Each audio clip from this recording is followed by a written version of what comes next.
Bienvenidos una vez más a mi página web, a mi canal de YouTube. Hoy vamos a comenzar con el sector primario, con la agricultura, con la ganadería, con la silvicultura. Pero lo primero que debemos comprender son los factores físicos y humanos que determinan los paisajes agrarios. Pero realmente todo tipo de paisajes, como por ejemplo se debe a la influencia obviamente de los factores físicos que la componen, como puede ser la geología o como puede ser el número de horas de sol, que sabéis que está en función a la distancia que hay desde ese lugar concreto, de ese territorio, ese paisaje, al ecuador. Es decir, cuanto más cercanos estemos al ecuador, pues obviamente habrá más calor, y cuanto más alejados estemos del ecuador, por otros temas ya lo sabéis, más frío hará. Después sabéis que se modifica por otros motivos, como puede ser el relieve. Pero también podemos encontrar la temperatura, más temperatura, menor temperatura. Podemos encontrar, por ejemplo, las precipitaciones. Vamos a encontrar un tipo de paisaje de acuerdo con X precipitaciones, de acuerdo que necesitan X humedad, X cantidad de precipitaciones. Como en este caso que nos interesa a nosotros, habrá diferencias entre el clima mediterráneo, o es más, el clima mediterráneo desértico o subdesértico con el clima oceánico que tenemos en la franja norte peninsular, en la franja cantábrica. Pues obviamente, porque cada cultivo o cada paisaje se tiene que adaptar a esa realidad, a esa cantidad de precipitaciones. También encontramos, por ejemplo, otro factor, como puede ser los vientos, aunque bueno, se conoce en menor medida, o el tipo de suelo. El tipo de suelo condiciona un cultivo u otro, más bien si está más desarrollado el suelo o si está menos desarrollado el suelo. Por ejemplo, aquellos suelos poco desarrollados, como los que encontramos en las montañas, no permiten el cultivo. Tiene que acogerse un cultivo a aquellas zonas llanas o aquellas zonas más deprimidas que sí permitan el desarrollo de un suelo más importante, como puede ser el valle de un río. Sin embargo, no es lo general en la montaña, y hay otros suelos como los valles del Guadalquivir, del Ebro o el litoral mediterráneo, que son suelos mucho más desarrollados, con mucha más cantidad de nutrientes y que un tipo de textura, recuerda textura, que puede ser limo, arcilla, grava, ¿de acuerdo? Y un tipo de textura pues más propicia. También el pH, podemos encontrar un tipo de cultivo con un pH de suelo más básico o uno con un pH de suelo más ácido. Si recordamos la vegetación natural, el alcornoque, ¿de acuerdo? El Quercus suber era propio de suelos ácidos, y la encina, aunque se adapta a todas las condiciones, es típica de suelos básicos. Veis que el suelo es importante, un factor bastante importante. O el relieve, como hemos dicho. Resulta que el relieve permite, hay cambios en la agricultura en función del relieve. Ya sabéis que la diferencia entre barlovento y sotavento, y donde dan los vientos, donde llegan las precipitaciones por barlovento, como el efecto Foehn, que tenemos en otro vídeo, por cierto, grabado.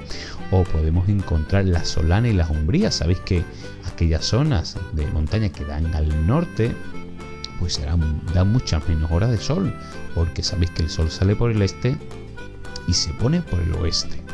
Como veis, hay muchos condicionantes físicos, pero también encontramos condicionantes humanos, como puede ser una política, por ejemplo, económica, o como al aumentar la población se pone en cultivo mucha más superficie, o por ejemplo la entrada de España en la política agraria comunitaria, que obligó a modificar la producción agrícola y a quién estaba orientada, con lo cual vemos un montón de factores físicos y un montón de factores humanos. Los factores físicos son muchos, como observáis. Mirad esos factores físicos que os enseño. El clima, la temperatura, porque obviamente hay cultivos que necesitan más temperatura y otros que necesitan menos temperatura, ¿de acuerdo? Por ejemplo, ya sabéis que los cítricos, el naranjo, pues no realmente tiene que estar en zonas de costa, donde las temperaturas no sean heladas, sino todo lo contrario, para que se adecúen bien con las precipitaciones. Hay cultivos que necesitan más agua, ¿ven? Se puede dar por regadío también, como puede ser el algodón. El algodón necesita mucha cantidad de agua. O otros agentes atmosféricos de relieve, hemos dicho solana umbría, la exposición a los vientos, la pendiente. Hay cultivos pues, que no se pueden, que no se pueden desarrollar con cierta pendiente. Bueno, a partir ya, por cierto, de unas pendientes acusadas, pues puede causar otros problemas ambientales como son la erosión o la altitud, porque sabéis que, bueno, pues la temperatura disminuye con la altitud. En el caso del suelo, lo acabamos también de comentar, está en función al espesor que tenga el suelo, si es más o menos profundo, la textura, si es arcillosa, si es limosa, si es arenosa, si es gravosa, por ejemplo, y la porosidad, que aquí lo vamos a relacionar porque hay ciertos cultivos que necesitan una estructura que sea, digamos, muy porosa y que tenga mucho aire. Es el caso de las fresas. El caso de las fresas, que por cierto se dan en la zona de Huelva, de Lepe, ¿de acuerdo? Pues necesitan un suelo bastante aireado. Y ese suelo arenoso se lo permite, ¿de acuerdo? En otros sitios sería imposible. ¿De acuerdo? Entonces, los nutrientes, la cantidad de nutrientes que tenga ese suelo, porque, hombre, obviamente, si no tiene nutrientes, pues se lo podemos añadir de forma artificial. Eso no hay problema. Ahora actualmente pues modificamos todo. El pH. Si tenemos un pH más ácido, si tenemos un pH más básico, también es determinante. Y obviamente la vegetación, porque al fin y al cabo es la calidad de humus, es de esa sustancia que se va descomponiendo en los suelos. En ese horizonte a sub-cero, pues ahí se va más o menos descomponiendo esas materias orgánicas y bueno, en sustancia más sencilla, y dependiendo de la disponibilidad que tenga, de la biodisponibilidad para las plantas, bueno, pues tendremos un tipo de cultivo, tendremos otro, o tendremos que hacer enmiendas para eso. Por ejemplo, los suelos ácidos, los suelos propios de la España silicia, si recordáis, pues son suelos muy poco desarrollados, son suelos muy de difícil alteración, de pocos nutrientes, ácidos. Los suelos más ácidos pues hace que se desarrolle menos la calidad del humus, que se descomponga a menor velocidad, mientras que los suelos más básicos hace que se descompongan a mucha más velocidad, como por ejemplo los suelos básicos de la España caliza.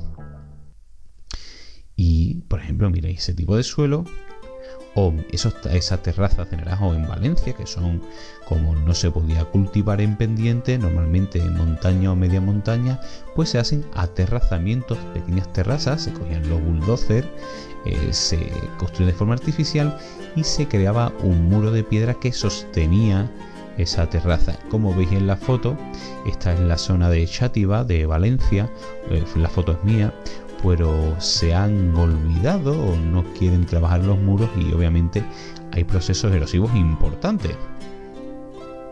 Aquí también tenemos otro problema, son los olivos en pendiente que hay en Jaén, que veis que entre pie y pie de olivo hay una superficie lo suficientemente ancha y lo suficientemente desprovista de vegetación para que la intensidad de la lluvia pues provoque la erosión de los suelos. Con respecto a los factores humanos, pues son un montón. Mira la demografía. Si más población, pues obviamente necesitará más cantidad de comida y habrá que roturar más tierras. Eso se hizo cuidado con las políticas agrarias después de la guerra civil, después del golpe de estado de Franco, pues intentó crear una política agraria para dar de comer a esa España que ellos mismos habían provocado ese problema, y se recuperaron nuevas tierras y se pusieron nuevas tierras en cultivo y se crearon nuevos pueblos de repoblación que intentaron pues solventar el problema de la falta de alimentos. Hay problemas técnicos como son los útiles agrícolas o la selección de semillas más apropiadas para con los cultivos, ¿de acuerdo?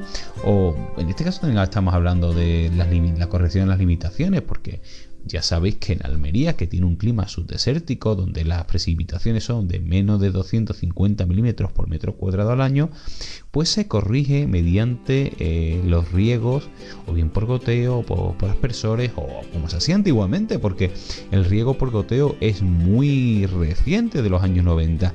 Antes era por inundación.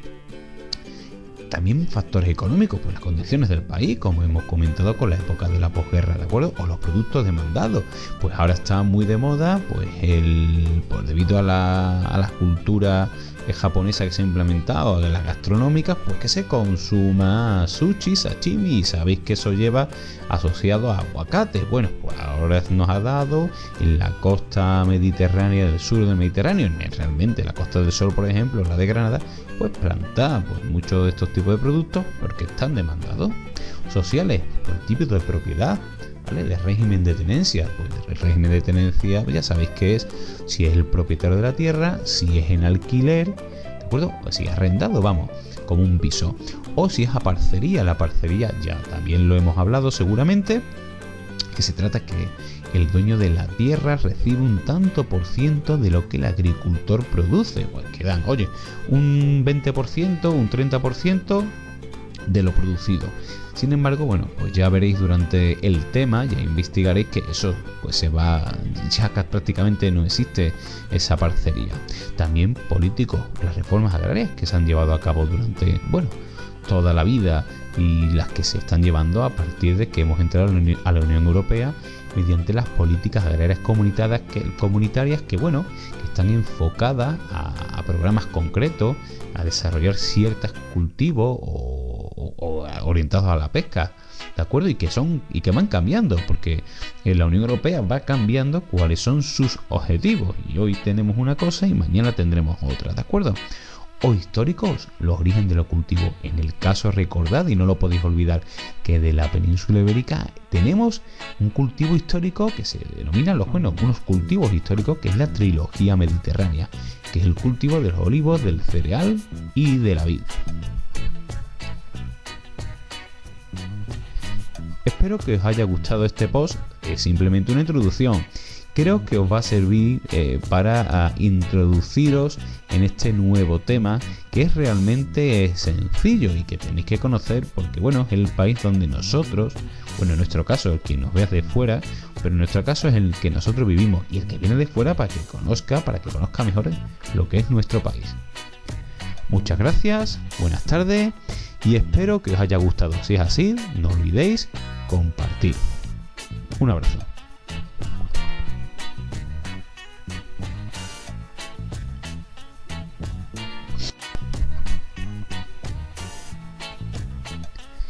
Espero que os haya gustado este post, es simplemente una introducción. Creo que os va a servir para introduciros en este nuevo tema, que es realmente sencillo y que tenéis que conocer porque, bueno, es el país donde nosotros, bueno, en nuestro caso, el que nos vea de fuera, pero en nuestro caso es el que nosotros vivimos, y el que viene de fuera para que conozca mejor lo que es nuestro país. Muchas gracias, buenas tardes, y espero que os haya gustado. Si es así, no olvidéis compartir. Un abrazo.